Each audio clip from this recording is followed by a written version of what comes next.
Our legend today from Sam McBratney's Celtic Myths, illustrated by Stephen Player, is called A Royal Secret.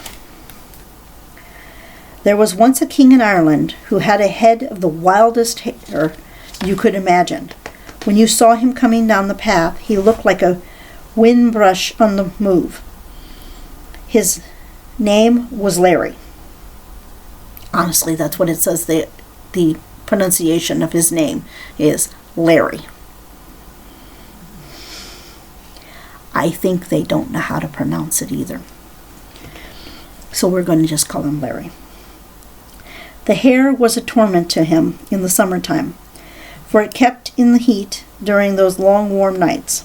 He would toss and turn in his bed trying to get comfortable, and then sit up to scratch furiously by the light of the moon. Majesty, his closest friends used to say, would you not wear your hair in a plait in the back rather than walk about looking? And then they would pause. You couldn't very well say looking long and shaggy to a king. Once a year, the king had to get his hair cut. And if you think about it, you'll understand why. Half the time his crown wouldn't stay on his head. It slipped off and rolled across the palace floor like a hoop. And when it did stay on his head, it nestled down in the bush and looked ridiculous. The whole point about a crown is that it should be seen. One morning the king woke up, convinced that he had fleas, and called for a barber. Majesty, said his most trusted adviser, can you not wait a little longer? It's still only the month of May, and we could have a long hot summer. Postpone your haircut until July. I won't, said the king. My scalp is being eaten by every bug under the sun. Fetch me a barber. Word then went across the land that King Larry was about to have his hair cut. Strong men trembled in their shoes, for any man who cut the king's hair was never seen again. He disappeared without a trace, and no one knew where or why. This year, the choice of the king's soldiers fell on a lad named Brian. He was brought to the castle and supplied with a fine pair of silver scissors. Then the king led him through several doors, each one with 2 strong bolts and 2 strong locks, and sat down in front of a mirror. Start cutting, said the king, and mind you go easy. So Brian began to prune the extraordinarily thatch below him. While the cutting went on, Larry's eyes never left the mirror in front of him. He was waiting for that special look which sooner or later came over the face of every barber he had ever known, and sure enough, it came. Brian let out a cry, a sort of strangled squawk of astonishment and horror, and staggered backwards, as if he had taken a good one on the chin. The silver scissors slipped from his grasp to the floor. Well, said Larry, what have you seen? Nothing, Majesty, came the whispered reply. I'll ask you again. What have you seen? Come, boy, give me an answer. Brian cleared his throat. It's your ears. What about them? You've got horse's ears, howled Brian. Correct. I have ears like a horse. Now carry on with your work. My men will be in shortly to take you away. But I won't tell anyone, Brian burst out desperately. I swear I will never say a word to a living soul. Too big a risk, I'm afraid, said Larry. We can't have this getting out. The people will laugh at me, you see. Pick up the scissors like a good fellow, and we'll find you a nice island far away where you'll be perfectly happy. That evening a woman came to see the king. She spoke up to him fearlessly, saying that he was taking away her only son, her only helping hand about the house, and her a poor widow into the bargain. A son is a woman's life's work, Majesty, she went on in a voice that was sturdy with the truth, and only a tyrant would fail to see that. You say that you love your people, and maybe you do, but I tell you this, you make it hard for them to love you. The king, who was listening to these words with his head in a hood, began to think about what the woman had said, and eventually went down to the prison hole to speak to young Brian. All right, you can go. But you must never speak my secret, not to your mother, not to your wife when you marry, not to your children when they are born. No person must know. This is a bargain you have made, to carry my secret to the grave with you. Not a living soul, Majesty, never.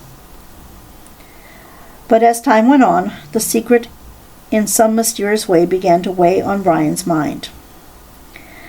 It never left him. He thought of it when he closed his eyes at night, and it was the first thing in his mind when the morning came.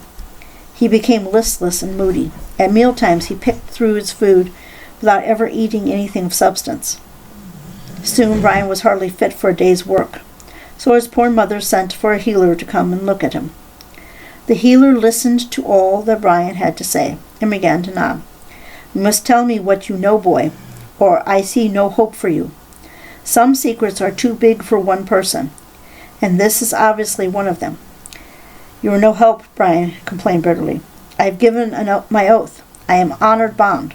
I can tell no other person that I know, and there's an end of it.